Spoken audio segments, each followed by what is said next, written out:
আজকে যাদের জন্য তুমি দুনিয়া কামাইলা গো, এই দুনিয়ার ঘর করলা, বাড়ি করলা, দুনিয়ার সম্পদের পাহাড় করলা, ও যুবক একবার লক্ষ্য করে শোনো, একবার চিন্তা করে বোঝো, এই দুনিয়ার সব কিছু পরে থাকবে, তুমি থাকবা না। এই দুনিয়ার সম্পদ খাবে লোকে, তোমার দেহ খাবে পোকে। দুনিয়ার বডি তোমার এই সুন্দর যদি বানাইতে পারো, কবরটা হবে সুন্দরময়। জোরে বলেন ঠিক কিনা? একটা কথা আমার মনে পড়ে গেল, যেহেতু বললাম কুল্লু মান আলাইহা ফান, সব শেষ করে দিবে কে? যেটা বলেন কে? মাহফিলটা হয়তো ঘন্টা দেড়েক পরে এটাও শেষ হইব।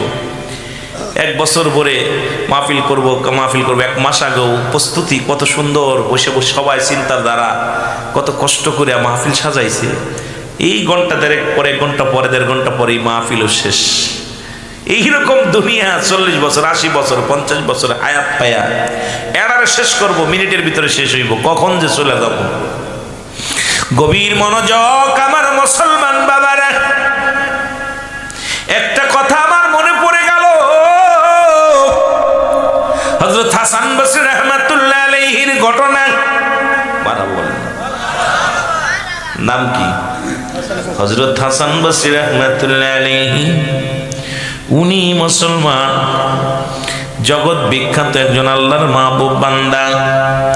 উনি একবার মুসলমান শহরে গেলেন, এবার মক্কা গেলেন, মক্কা শরীফে গেলেন বা ইরাকে গেলেন, একটা শহরে গেলেন।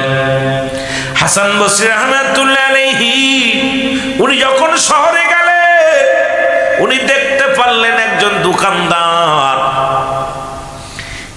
এমন ভাবে কথা বলতেছে কাস্টমারের লগে, বলে আহেন আমার মালটা 1 নাম্বার, আমার মালের উপরে মাল নাই, আমার কাপড়ের উপরে কাপড়ের নাই, এলাকার মধ্যে সব দোকানদারের চাইতে ভালো মাল, আসেন ধরেন, খুব আপ্যায়ন করতেছে এবং এমন কাজ বলতেছে সব কিছু 2 নাম্বার, আমার 1 নাম্বার।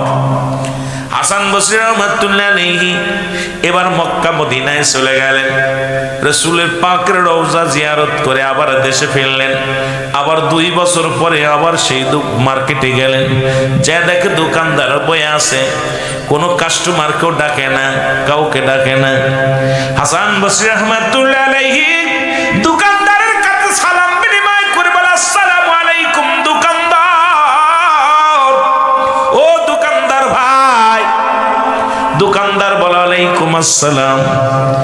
কয় বাইরে, আমি 2 বছর আগে দেখছিলাম আপনাকে, কাস্টমারকে ডেকে ডেকে কথা বলেন, মেয়ে ছেলে নাই, বেপরদা নাই, পর্দা নাই, তাদের সঙ্গে কতই না কৌশল বিনিময় করেন, নিজের কাপড়ের প্রশংসা করেন, নিজের মালের প্রশংসা করিয়া তাদের ধরায়া দেন। আজকে দেখি আপনি নীরবতা পালন করে বসে আছেন।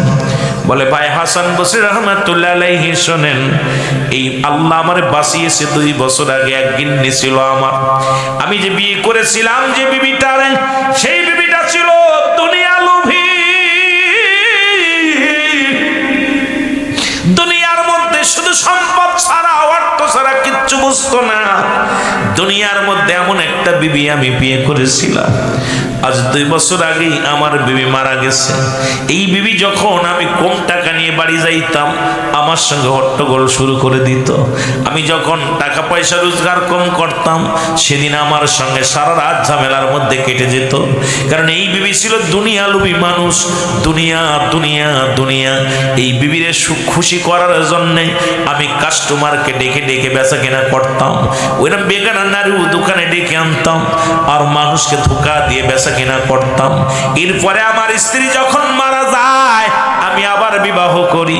বিবাহ করে যখন আমি দোকানের দিকে আসতেছিলাম, আমার বিবি পিছন থেকে জামাটা টানতে বলে, স্বামীরে একটা অনুরোধ করবো, আপনি শোনেন, আপনি একজন দোকানদার, আপনার দোকানে যদি কোনো বেগানা নারী আসে, খবরদার তাদের সঙ্গে এইরকম খোলামেলা কথা বলবেন না। আপনার কাছে অনুরোধ করি, আমার লাভের প্রয়োজন নাই, আপনার কাছে অনুরোধ করি, আমার ভালো খাবারের প্রয়োজন নাই, আপনি আমার সারাদিন পরে এক মোটা খাবার দিবেন, এটা হালাল খাদ্য খাওয়াইবেন। আপনার কাছে একটা মাত্র দাবি, যদি যেদিন ইনকাম করতে পারেন, যেদিন আনতে পারেন, সেদিন খাবো, না আনলে না খাবো, তবু যেন নাফরমানি আল্লাহর সঙ্গে না করি, হারাম কাজ কবুল মুসলমান পৃথিবীর মধ্যে ও মুসলমান ধোঁকাবাজির জন্য না করেন, দুনিয়ার মধ্যে যেন প্রতারণার শিকার না কাউকে করেন। ও আমার স্বামী, আপনার কাছে একটা মাত্র দাবি, দুনিয়ার কোনো সুখ সৌন্দর্য, দুনিয়ার কোনো ধন দৌলত আমার প্রয়োজন নাই, কারণ আমাকে ফিরে যেতে হবে আল্লাহর কাছে। ওই আমলগুলো আপনি 5 ওয়াক্ত সালাত আদায় করবেন, আপনি ঈমান নিয়ে থাকবেন, আমাকে ঈমান নিয়ে থাকতে দিবেন না আমার স্বামী। এরপর থেকে আল্লাহর কসম করে বলি, আমি দোকানে আসি, কোনো কাস্টমারকেও ডাকি না। পৃথিবীর কোনো বেগানা নারী যখন আমার দোকানে আসে, উলঙ্গ বেহায়াপনা নারীগুলো, তাদের কাছে আমি মাল বিক্রি করি না, কারণ আমি সেদিন থেকে, যেদিন আজ থেকে আমি হারাম, সেদিন থেকে আমি হারাম উপার্জন করি। একমাত্র আমি একটা আল্লাহওয়ালা নারী পাওয়ার জন্যে, এই আল্লাহওয়ালা বিবি পাওয়ার জন্যে আজ 2টা বছর আমার ভাগ্য পরিবর্তন হয়ে গেছে, কারণ আল্লাহ রাব্বুল আলামিন আমারে দয়া করেছে, রহমত দান করেছে। ও হাসান বসরি রাহমাতুল্লাহ আলাইহি, এই বিবির দুনিয়ার কোনো লোভ নাই, এই বিবির দুনিয়ার কোনো সৌন্দর্যের লোভ নাই, এই বিবি দুনিয়ার কোনো বালাখানার লোভ নাই। এর একটা মাত্র লোভ আছে, সে আমল করে আর নাজাত কেমনে পেতে হবে, সে আমল করে আল্লাহর নৈকট্য হাসিল করবে কেমনে, সে আমল করে জান্নাতে যাবে কেমনে, এই চিন্তা ভাবনা তার অন্তরের ভিতর আছে। জোরে জোরে চিল্লায় বলা যাবে না মারহাবা। অধিকাংশ পুরুষ নষ্ট আজকে কিসের জন্যে? বিবির কারণে। লুবি মায়া মানুষ আর বেপরদা মেহে মানুষ। যদি একটা বিগ হাউস 2টা যায় কপালে, যত বড় হুজুর হোক, হুজুর একদম সাইজ করে ফেলে, ঠিক কি না? আপনারা কইতে পারেন, আমরা কইতে পারি না, আমরা বয়া বয়া চোখের পানি ছেড়ে কান্দি, আর কি আল্লাহ মরিছি কেউ তাই যাবো। ডাইনো বউ ছাড়লেও বিপদ না, রামলাম। আপনারা তো পিটাইতে পারেন, আমরা পিটাইলেও দোষ। হুজুর মানুষ বউ পিটাইতেছে, কি দুর্নাম কথা কয় না রে। কয় ইমাম সাহেব বউ পিটাইছে, পারবো? মান সম্মান সব যাইব। এই কথা কয় না কেন? আপনারা পারলে 2 থাবা মারবেন, আমরা মারলেই বিপদ। কয় হুজুর কত বড় বদ, ওয়াজ করে বেড়ায়, ইমামতি করে, আবার বউ পিটায়। কথা কয় না, কথা কয় না। এই জন্যে 5টা গুণের নারী বিয়ে করতে বলছে ইসলাম। কয়টা গুণের? যারা বলেন কয়টা? আমরা আস্তে আস্তে আলোচনায় যাই, কষ্ট হচ্ছে আপনাদের? কয়টা গুণের? 5টা গুণ। নাম্বার 1, 1 নাম্বার হলো ইসলাম বলে নারী বিয়ে করো। কোন 5 শ্রেণীর নারীকে বিবাহ করার কথা বলেছে? 1 নাম্বার হলো সতীত্বর আমানতদারী। ও যুবক, 1 নাম্বার হলো সতীত্বর আমানতদারী। আজকে বাংলাদেশে কয়টা মেয়ে পাওয়া যাবে? আজকে আপনার থানায় খুঁজে কয়টা পাওয়া যাবে? মামাতো ভাই, খালাতো ভাই, ফুফাতো ভাই, সর্বনাশের মূল, যাদের চেহারা দেখা হারাম। মামাতো ভাইয়ের চেহারা দেখা হারাম, খালাতো ভাইয়ের চেহারা দেখা হারাম, ফুফাতো ভাইয়ের চেহারা দেখা হারাম, চাচাতো ভাইয়ের চেহারা দেখা হারাম। আজকে যদি এই ওয়াজ করি, কয়টা বাড়ি পর্দার আছে একটু হিসাব করে মিলাইবেন। আমি হুজুর, আমার মেয়ে যাই ল্যাংটা বেপনা অবস্থায় স্কুল কলেজে। আমি হুজুর মানুষ, আমার মেয়ে চলে বেপর্দা পুরুষের সঙ্গে। সুতরাং এই দুঃখ লইয়া আজকে ওয়াজ হয়, এত প্রতিনিয়ত আলোচনা হয়, মাহফিল হয়। আমাদের নিজেরও পরিবর্তন হয়নি, ইমানের পরিবর্তন হয় নাই, জাতির পরিবর্তন হয় নাই। কারণ একটা হলো এই 5 শ্রেণী নারী আমরা পাই নাই। 1 নাম্বার হলো সতীত্বর আমানতদারী। একমাত্র স্ত্রী ব্যতীত অন্য কোনো স্বামীর কাছে যায়, অন্য কোনো পুরুষের কাছে যায় নাই। একমাত্র স্ত্রী ব্যতীত মুসলমান অন্য কোনো নারীর কাছে যায় নাই। এখন যদি বলতে বলে হাত উঁচা কর, কয়টা মানুষ সতীত্ব আছে আল্লাহ রাস্তা? হয়তো এখানে 2-4টে ভালো থাকতে পারে, বাকিগুলো সর্বনাশের মূল। জোরে বলেন ঠিক কিনা? এই যুব সমাজের উদ্যোগে মাহফিল, খুব খেয়াল। আমি আস্তে আস্তে যাইব, কষ্ট হয় যদি হাত উঠাইতেছি না, লজ্জা পাবি না। কারণ হলো যুবক বয়সী ইবাদত। নবীজি নিজে ওয়াদা করছে, যদি কোনো ব্যক্তি 2টা জিনিস আমার কাছে জামিনদার থাকবো, আমি নবী তার হাত ধরে জান্নাতে নেব। 1 নাম্বার হলো দুগালের মধ্যবস্তু জিহ্বা, এটারে কন্ট্রোল করতে হবে। 2 নাম্বার হলো দু পায়ের মধ্যবস্তু, যেটা লজ্জাস্থান, পুরুষ লিঙ্গ স্ত্রীলিঙ্গ, এই দুইটা জিনিস অপচয় করবে না, কন্ট্রোল রাখবে। রাসূলুল্লাহ হাত ধরে জান্নাতে নেবে। সুবহানাল্লাহ বলেন। রাখছেন নি কন্ট্রোল? এই দুইটা কন্ট্রোল আছেন কার কার? একটু হাত তুলছেন। দুইটা কন্ট্রোল করতে পারেন নাই। আমি পারিনি, আপনি পারেন কেমন করে? আমি পারিনি, আপনি পারেন কেমন করে? এই কই আছে? এখন চিটাগাং ঘুরে বেড়াচ্ছে, মিথ্যার কারখানা আটটাইছে। কি ভাই, সত্য না মিথ্যা? কথা বলেন। মিথ্যার কারখানা আইয়াও এখন। আর এইটা যেমন অবস্থা, আবার যদি বলেন এবার যত বড় পিস সেবক, সে যদি বলে আমি ল্যাংটা ছবি দেখি না, আমি কোটের বদ চোর। এই মোবাইল যে ব্যবহার করে সে ল্যাংটা ছবি দেখে নাই, ও যদি বলে যে আমি দেখি নাই, আমি বলবো ওর মতো বাটপার গুন্ডা চোর আর দুনিয়ায় কেউ নাই। যারা বলো ঠিক কিনা? যুবকরা, আপনাদের হুজুর বুঝে দেখে নাই, আমিও বুঝে দেখি নাই। ঠেলা দিলে আসে নোংরা ছবি। কি ঠিক কিনা? চোখে জিনা করতেছি কি করতেছি না? কথা বলেন। চোখে জিনা করতেছি, কাপড় নাই গায়ে, এত যাও দুই একটা শর্ট কাপড় গায়ে আছে, এটাও সামনে আসছে। 1 নাম্বার হাতের জিনা ঠেলা দিতেছে, 2 নাম্বার চোখের জিনা, 3 নাম্বার নফসের জিনা, নফসাম্মারা মরতেছে। আজকে ওয়াজ করে কারে বুঝাইব? কারণ এমন একটা জাহান্নাম হাতের ভিতরে ঢুকা দিছে, যার কারণে গোটা জাতি শেষ। জোরে বলেন ঠিক কিনা? আজকে আমাদেরকে ঈমান নিয়ে কবরে যার মতো পরিবেশ নেই। নাম্বার 1 বলতেছিলাম, 1 নাম্বার সতীত্বর আমানতদারি, 2 নাম্বার হলো আমলধারী নারী। মারহাবা বলেন না। আমলদারী নারী, আমলদারী নারী পাইবেন? আমল করা বাদ। ভাই আগের যুগে আমরা মুরব্বীদের দেখছি কোরআন তেলাওয়াত করতে মসজিদে বয়া, মা বোনদেরও দেখছি, এখন কোরআন তেলাওয়াত নাই, একটা বাড়ির মধ্যেও নাই। ঠিক কিনা বলেন? 1 নাম্বার। 2 নাম্বার হলো মুসলমান আমলদারী নারী। 3 নাম্বার হলো পর্দাশীলতা নারী। এখন পর্দা নাই, পর্দা হলো ফরজ, নামাজও ফরজ। নামাজ যেমন ফরজ, পর্দাও তেমনি ফরজ। আজকে আমাদের সমাজে পর্দা চলে গেছে, উঠে গেছে। আজকে দেখবেন কোন মুসলমানের বাড়ি পর্দা নাই, যদিও আছে ডিজিটাল পর্দা, ডিজিটাল নিয়ম, এগুলো সব বাদ হয়ে যাইছে। পশ্চিমে আবহাওয়া এসে লাগছে বাংলার জমিনে, গোটা বাংলার মানুষ এখন নোংরা পথে চলতেছে। পর্দার বিধান মানি না, পর্দাও ফরজ। মুসলমান শুনে নাও, শুনে নাও, গভীর মনোযোগ। 4 নাম্বার হলো মুসলমান অমুসলমান, গভীর মনোযোগ, গুণবতী নারী। জোরে বলেন মারহাবা। কি নারী? গুণবতী। আগের যুগে যখন মুরব্বীরা বিয়ে শাদী করাইতো, আগে মাতৃকুল পিতৃকুল যাচাই বাছাই করে বিয়ে করতো। মেয়েটা কোরআন পড়তে পারে কিনা, নামাজ পড়তে পারে কিনা, অনেকগুলো যাচাই, মুরব্বীরা যা পর সবগুলো যাচাই বাছাই করে বিয়ে শাদী হতো। এখন তো আর ভাই এগুলো নাই, এখন খালি আছে ধলা চামড়া, খালি ধলা চামড়া হলিয়া। এটা মুসির মেয়ে হোক আর মেতরের মেয়ে হোক, এখন ধলা চামড়া হইলেই যথেষ্ট। জোরে বলেন ঠিক কিনা? ভাই আয়া আপনার শ্বশুর শাশুড়ি খেদমত করে না, মা বাবার খেদমত করবো না, আপনার খেদমত করবেন। ও নিজের কন্ট্রোল করবো না, আপনার খেদমত কন্ট্রোল করবো। রান্না করতে গেলে নিজের ওই আপনার ও নিজে সাজুগুজু করবো না, আপনার বাপ মার খেদমত করবে, সেবা করবে না, আপনার খেদমত করবো। কারোরই পারে না সমাজ। এই জন্যে আমাদেরকে বিয়ে করার সময় খুব সাবধান। গুণবতী নারীগুলো আল্লাহ যেন আমাদের কপালে জুটিয়ে দেয়। জোরে বলো না আমিন। 5 নাম্বার হলো আদর্শবান বাবা মায়ের সন্তান। এখন থেকে মুসলমান আজ থেকে প্রতিজ্ঞা করব, কোনো গাঁজাখোরের সঙ্গে আত্মীয়তা করব না, কোনো মদখোরের লগে আত্মীয়তা করব না, কোনো হিরণশির লগে কোনো মুসলমান আত্মীয়তা করব না, সুদখোরের লগে কোনো আত্মীয়তা করব না, ঘুষখোরের লগে কোনো আত্মীয়তা করব না। এলাকার মধ্যে কে কে ঘুষ খায়, কে কে সুদ খায়, কে কে মাদক ব্যবসা করে, কে কে মাদক সেবন করে, আমরা সবাই জানি। প্রয়োজন হলে বুড়া হয়ে যাব, ওদের সঙ্গে কোনো আত্মীয়তা করব না। রাজি আছো নি? যুবকেরা রাজি আছো?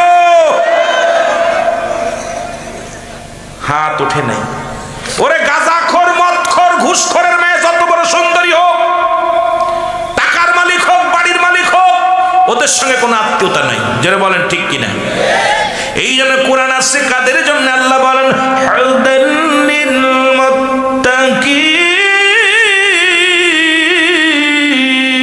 একমাত্র হেদায়েত প্রাপ্ত বান্দাদের জন্য আছে। সুতরাং হিদায়াত হইবি না, কোরআন পড়ে সারা জীবন ভরে কোরআন মানবি, কোরআনের আইন শুনবি, কোরআন শুনবি। এটা যদি না মানো এটা সবার জন্য কোরআন আসে নাই। কোরআন আসছে একমাত্র হেদায়েত প্রাপ্ত বান্দাদের জন্য।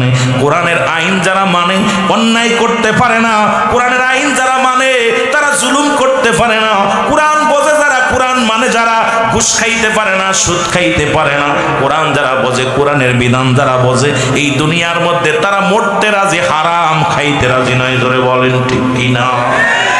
সন্দেহ আছে? এই কথা কি সন্দেহ আছে? আল্লাহ বলেন যালিকাল কিতাবু লা রাইবা ফীহি, কোনো সন্দেহ নাই এটার মধ্যে, যা যা আছে শোনোটার মধ্যে সন্দেহ নাই। এই কোরআনুল কারীমের মধ্যে 30 পারার কোরআনের মধ্যে 114টা সূরার মধ্যে যতগুলো আয়াত, যতগুলো রুকু, যতগুলো হক্কর, যতগুলো পারা, যা যা আল্লাহ রাব্বুল আলামিন যা যা এর মধ্যে নাজিল করলেন, কোনোটা এর মধ্যে সন্দেহ নাই। আর সন্দেহ করলে ঈমান থাকবে না। জোরে জোরে বলেন ঠিক কি? এবার যারা সন্দেহ করবে তাদের জন্য আল্লাহ বলেন দাতুলিল কাফিরিন, ওই কাফের বেঈমান মুনাফিকদের জন্য আমি আল্লাহ প্রস্তুতি করে রাখছি 7টা জাহান্নাম। কয়টা? কয়টা? কিটা কিটা যাবেন?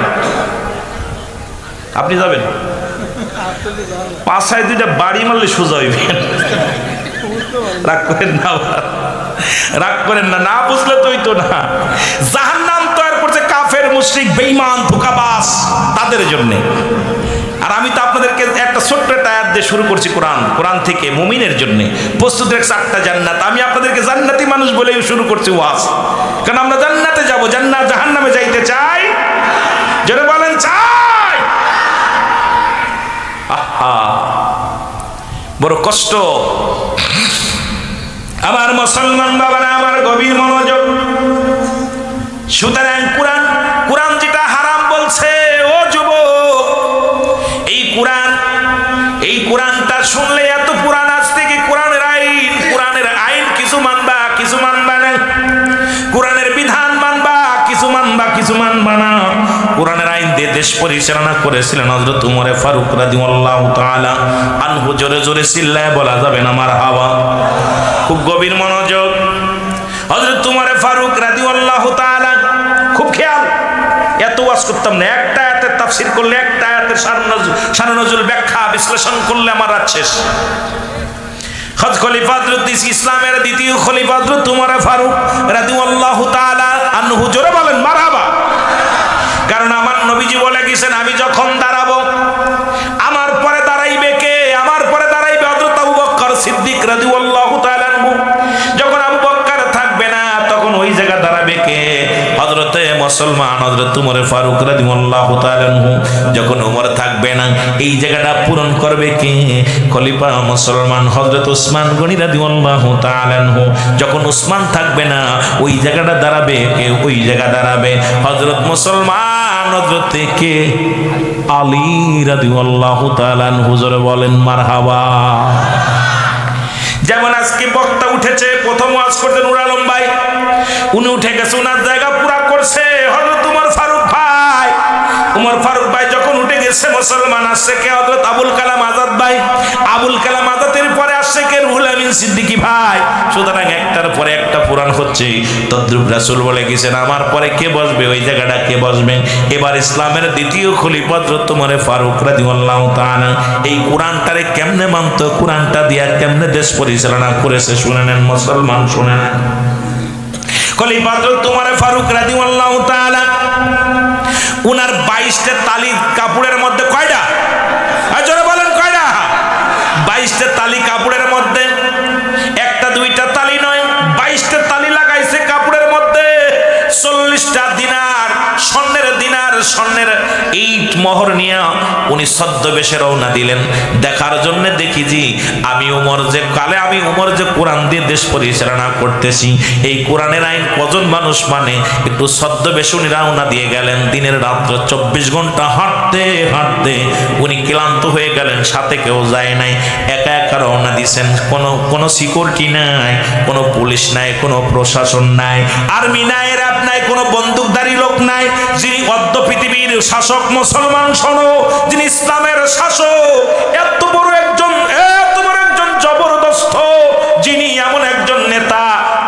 সিকিউরিটি লাগে না, তার কোনো মুসলমান প্রশাসন লাগে না।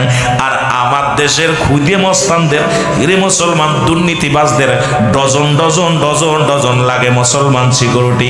কারণ যখনই দেখবেন ওই লোকটার পিছে বেশি সিকিউরিটি, চিন্তা করুন এটা বেশি বড় দুর্নীতিবাজ। জোরে বলেন ঠিক কিনা? দুর্নীতিবাজদের বেশি সিকিউরিটি লাগে, ঠিক কিনা?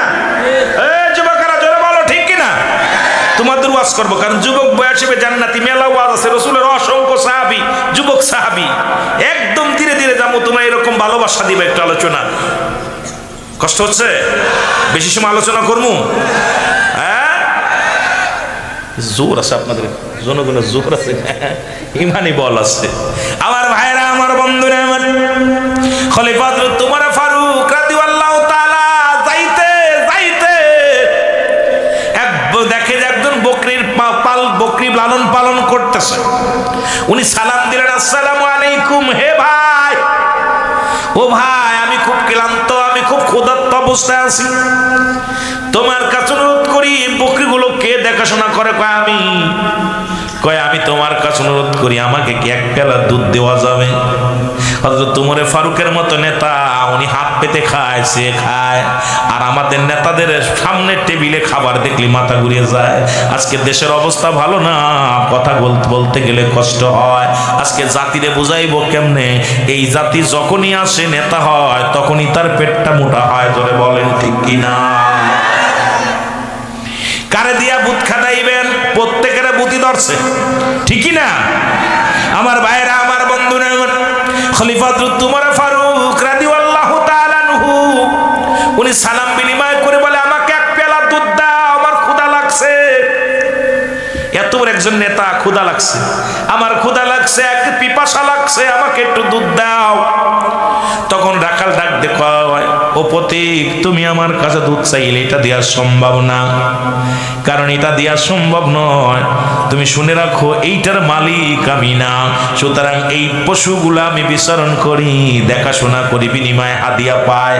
এইটার রাখাল আমি, সুতরাং এই বকরির মালিক। এখান থেকে 30 মাইল দূরে তার বাড়ি। জোরে জোরে চিল্লায়া বলা যাবে না মারহাবা। চিন্তা করছেন? আর যে দেশের রাখ মুসলমান, আমার দেশে পিয়নের হয় 5 তলা বাড়ি। কয়তলা? মিথ্যা কথা। পিয়নের কয়তলা? পিয়নের 5 তলা বাড়ি। আল্লাহ আমাকে ইন্ডিয়া নিয়েছে, বড় বড় অফিসার গুলো সাইকেল চালায়, সাইকেল চালায় চালায় তারা অফিস করে। আমার দেশে পিয়ন এর মুসলমান, তাদের প্রাইভেট ছাড়া চলতে পারে না। আমার দেশে একজন মুসলমান, ও মুসলমান শুনে নাও, শুনে নাও, আজকে একজন স্টাফ, 3rd ক্লাসের একজন স্টাফ যদি হয়, তার বাড়ি গাড়ির মালিক হয়ে গেছে, আসে কই থেকে? বুঝি আসে না। জোরে বলেন ঠিক কিনা? কত বড় দুর্নীতিবাজ, ঠিক কিনা? কত বড় দুর্নীতিবাজ। আমার বাবারা, আমার বসন বস গভীর মনোযোগ। খলিফা উমর ফারুক ডাক দেখো, রাখাল, তুমি আমার একটা উপকার করো, আমি পিপাসায় বড় কাতর হয়ে গেছি, আমাকে এক পেলা দুধ দাও। তোমার মালিক তো দেখছে না, দহন করে দাও। কয়, তুমি একটা চোর।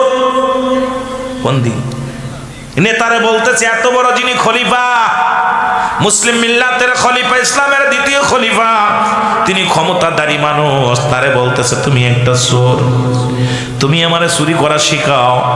আমার মালিকের হুকুম ছাড়া এক পেয়ালা তো দূরের কথা, 100 টাকা দুধু আমি তোমার দিতে পারবো না। ওমরে ফারুক ডাক দেখো, রাখাল, আমি খুব ক্ষুধার্ত অবস্থা আছি, আমি চলতে পারি না, হাঁটতে পারি না, আর চলার মতো পরিবেশ নাই, তুমি একটু দুধ দিয়ে আমারে ঠান্ডা করো, কলিজাটা বাঁচাও, আমি বড় কষ্টের মধ্যে আছি। কয়, রাখাল ডাক দেখো, পতি, তুমি কার রাজ্যে বসে আমার 2 নাম্বারই শিখাও? তুমি কি জানো কার রাজ্য? এবার বলে, কার রাজ্যে তুমি বাস করো তুমি জানো না? হযরত উমর ফারুক কয়, কার রাজ্য? কয়, জানো না, এটা উমরের রাজ্য। সুতরাং খলিফা হযরত ওমর ফারুক কোরআনের আইন চালু করেছে। কোরআনের আইন, কোরআনের বিধান মানে, সুতরাং কোরআন দিয়ে দেশ পরিচালনা করে।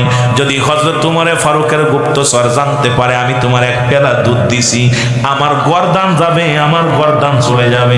আমার মা চাকরি বড় জিনিস না, আমার গর্দান কেটে ফেলবে। কারণ খলিফা ওমরের মতো শাসক ইতিপূর্বে আমরা আর দেখি নাই। জোরে বলেন মারহাবা।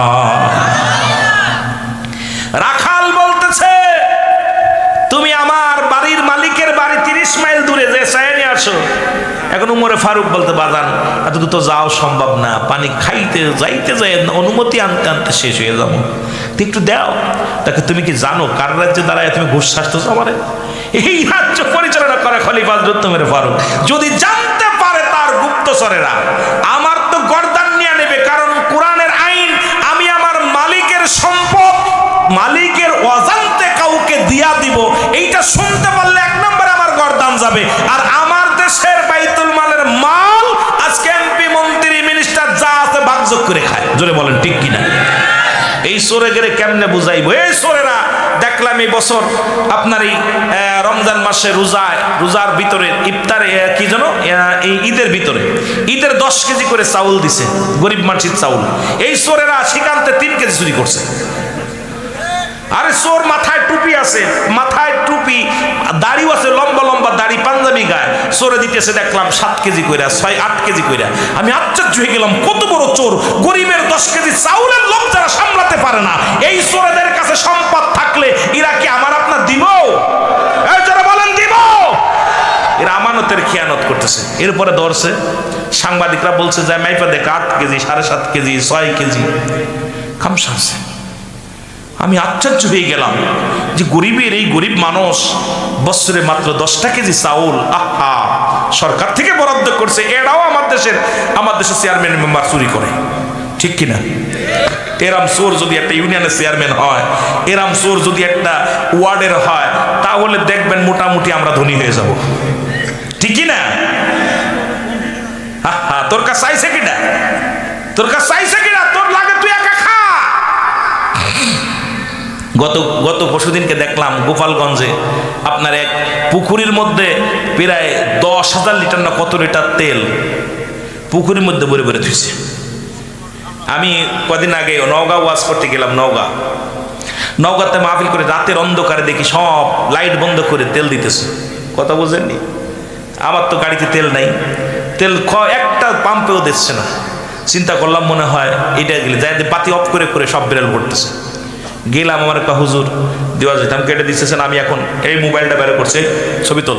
হুজুর এদিকে আসেন কোয়ালিটি নিয়ে যান। কথা বুঝছেন? তেল আজকে দেখেন অবস্থাটা, সব জায়গা ভাগাভাগি যে অবস্থা।